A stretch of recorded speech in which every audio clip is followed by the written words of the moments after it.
Addiesdive recently sent over this AD2540, a watch from the slightly posher end of their catalogue, but still at a price that feels very Addiesdive. And spoiler alert, it's a decent effort. But it does come with one annoying mishap that could either be a shrug or a full-on deal breaker, depending on how dramatic you are.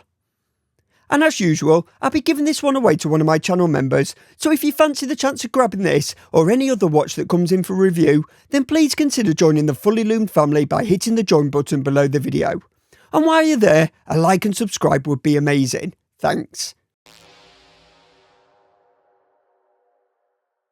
This does feel like a step above the usual Addiesdive stuff. It just feels a bit better made, a bit better finished, and a bit more solid and weighty thanks to that automatic movement inside.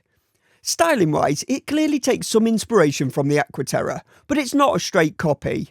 It's less angular and a bit more squat, which actually makes it feel a little less flashy.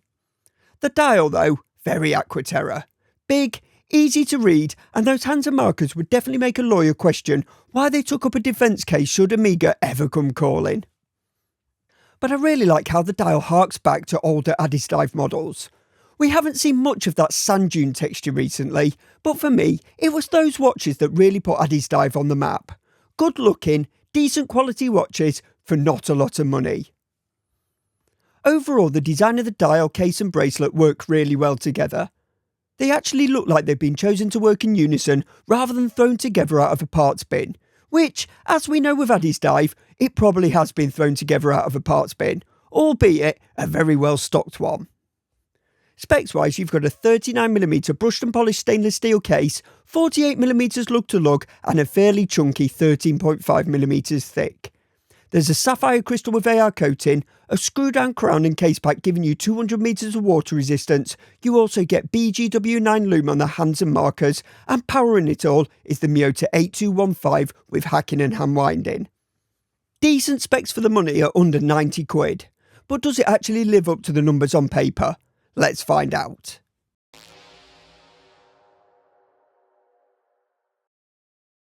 It might just be me, but AliExpress brands do seem to move in patterns.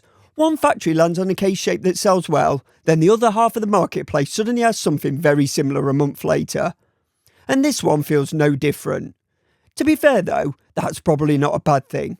It likely keeps the cost down, especially for brands like Addiesdive that are aimed at the budget end of things.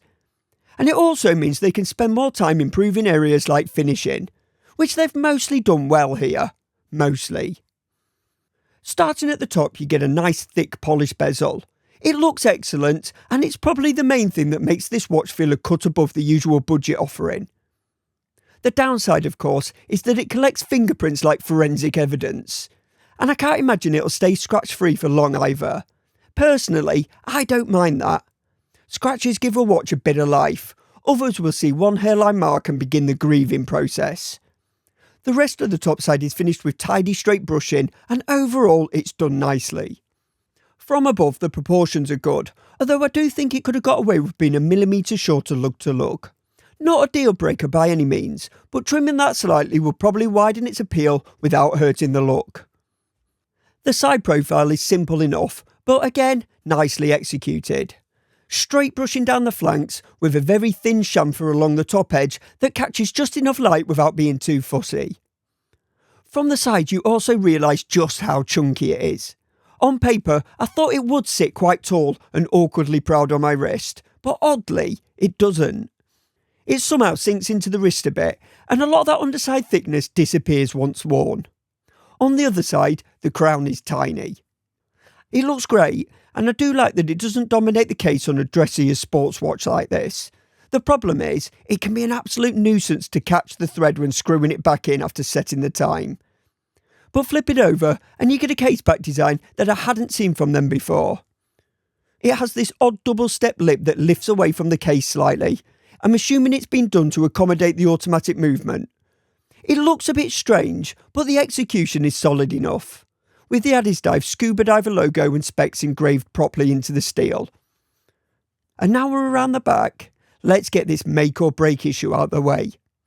The lug ends are as sharp as my mother-in-law's tongue when I've said something she doesn't like rub your fingertip on them and you have to check if you've damaged your skin sharp.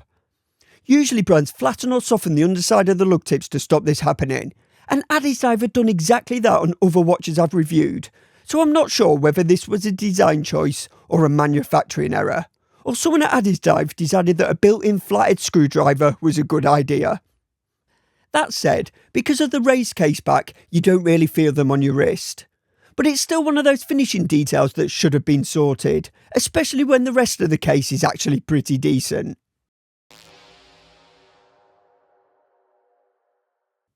As I mentioned earlier, I haven't seen this sand dune texture for a while. There was a period where it felt like every AliExpress brand was using it. But this was the texture that really put Addiesdive on the wrist of a lot of enthusiasts, so it feels fitting for them to bring it back for a more premium piece. But they haven't just dug out some old spare dials and slapped one in. This new version has a subtle fumé effect, going from burnt orange around the outer edge to an almost tan colour in the centre. And that does lift the style a bit. It adds a new dimension to something that could easily be accused of being the same old same old. The rest of the dial is really simple. You've got a white printed minute track around the outer edge, the Addiesdive script logo printed in black on the top half, and automatic plus the water resistance rating printed at the bottom. And honestly, I'm glad they stopped there, because it allows the hands and indices to become the main focus on display. The indices are very reminiscent of the Aqua Terra, thin, sharp triangles that look a bit like fangs. But instead of stopping before the outer track like on the Aqua Terra, they push them right to the edge of the dial, which effectively makes the dial look much bigger than it actually is. And again, the hands are lifted straight from the Aqua Terra. You've got that sharp pointed hour hand, the minute hand with the arrow top, and a seconds hand with the arrowhead pointer. Both the indices and hands, in usual Addiesdive fashion, are competently done. Well finished, and they catch the light really nicely. Yes, under macro they aren't perfect, but considering the price, I'm totally fine with that. And I've made my feelings known on the three-hander mecha quartz stuff before. I'd genuinely rather see a normal ticking quartz than that weird jerky movement you get trying to imitate 4 beats per second. So thankfully, with the Miyota 8215 inside, this does feel like a more polished watch overall, even if the Miyota itself is hardly anything to write home about. The date window at 6 o'clock completes the Aqua Terra look nicely, and I do like that it's there, especially because of the symmetry that position gives you. But the actual window itself does feel a touch too small. Some dates sit close to either side, which can make misreading them a bit more lightly.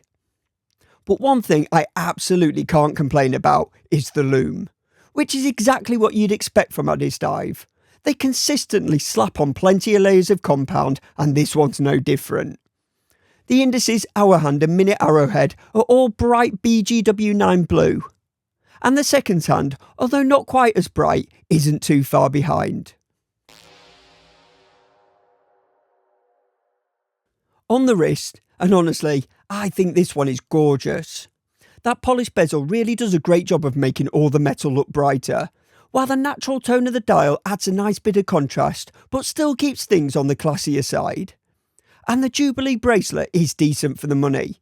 It's not the best bracelet in the world, but it's definitely a step above many of the others in this price range. That includes the signed clasp too.